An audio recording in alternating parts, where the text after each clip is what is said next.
Hi everyone and welcome.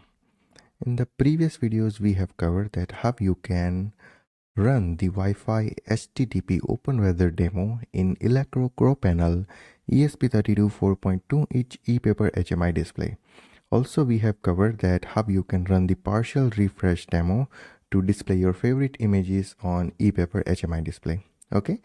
Now in this video we will see how you can build your own weather clock using Elecrow CrowPanel ESP32 4.2 inch ePaper HMI display. Here you can see on the camera I have created this weather clock using ESP32 ePaper HMI display. So here is today's date, time, the day of today, temperature and humidity of my city. Okay, and this minute will update at every minute. Okay, here you can see just got updated. On the basis of the day, this will be updated, and on the basis of date, the date will be updated. So if you want to create like this, then how you can do that using Arduino IDE. So that thing we are going to cover in this video. Okay, so I have already uploaded the entire code on our GitHub repository. Okay, so let me refresh this page. And here you can see I have already added the GitHub repository link here. Okay, so you can right click and open that in the new tab. Okay, and here you can see ESP32 ePaper HMI display folder, and inside that folder we have the clock example. Okay, so you can use this example to create this kind of clock. Okay, and yeah, we will close the another tab.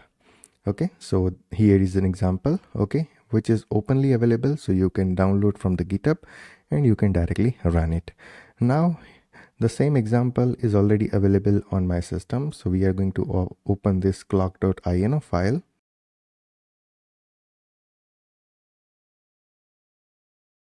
Okay, here is the main Arduino sketch. Now in this INO file you have to change few things. Okay, the first thing you have to change is your Wi-Fi SSID. So this is my home network, so I have provided the SSID of my home network along with the password. Okay, then after you have to provide your OpenWeatherMap API key. Now I have already covered that how you can get your API key, but let me cover that again. So here I have provided the OpenWeather link. Okay, so you can go to this link, you can create your account, and once you create your account, under your account section you will have your API keys. So you can right click, open that in the new tab, and here you can see here is my API key. Okay, so you can use this API key here in this code. Okay, and then after here you can provide your city name with the country code. So here you can see I have provided my city name Surat, and here is the country code for my city. Now how do you get this? Okay, so once you open the openweathermap.org, okay, you can search for your city. So I have searched for the Surat city. Okay, let me refresh this page. Okay, so the city is Surat. Okay, now once you search for any city, on the URL you will find your country code. So you can see 1255364, which I have used here, 1255364. So you have to search for your relevant city. Okay, and from the URL you can copy the country code. So that is so simple. And then after you have to scroll down and you have to change the time as per your location. Okay, so let me find where it is. Yeah, here you can see. Now this is the configuration for the time zone. Okay, so config time 5.5 multiply by 3600. Okay, so here I have configured the time for the India because I am living in India, so I have configured this time for the India. You have to configure this time for your location. Okay, so as per your country, okay, as per your time zone, you have to change this value.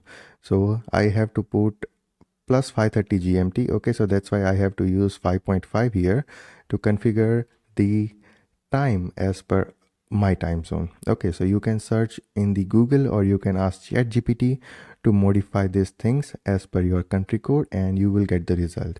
Okay, so that is again so simple. So I hope this is clear that what you have to change in this code. You have to change the SSID, password of your Wi-Fi, API key for your OpenWeatherMap, your city, your country code, and here your time zone. So once you change it, okay, you have to select the module ESP32 S3 development module, okay, and then in the tools you have to change PSRAM to OPI PSRAM. You have to change partition scheme to huge app 3 MB, okay, and you have to change flash size to 8 MB. So once you change it, you can compile the code.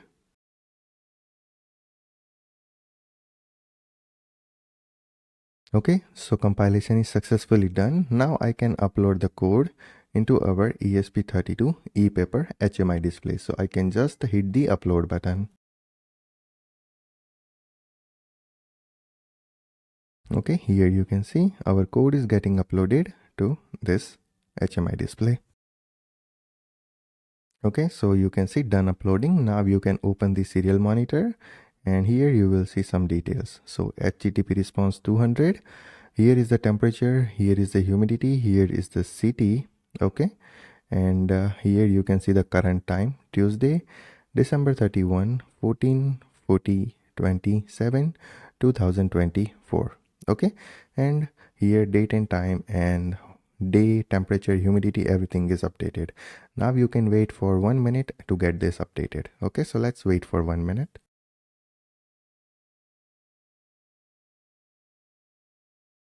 Okay, here you can see the current time 14:41 and the same time is updated here. So this is how you can use this weather clock example, okay, available on our GitHub repository to create this kind of weather clock using Elecrow CrowPanel ESP32 ePaper HMI display. Now, if you have any question or any doubt in this project, then you can always ping me on Telegram, Instagram, WhatsApp, anywhere. Also, you can comment on this video. Also, you can send me a mail or ping me on LinkedIn. Now, let's meet in the future videos regarding more example for ESP32 ePaper HMI display from Elecrow. Till then, take care, goodbye, and thank you.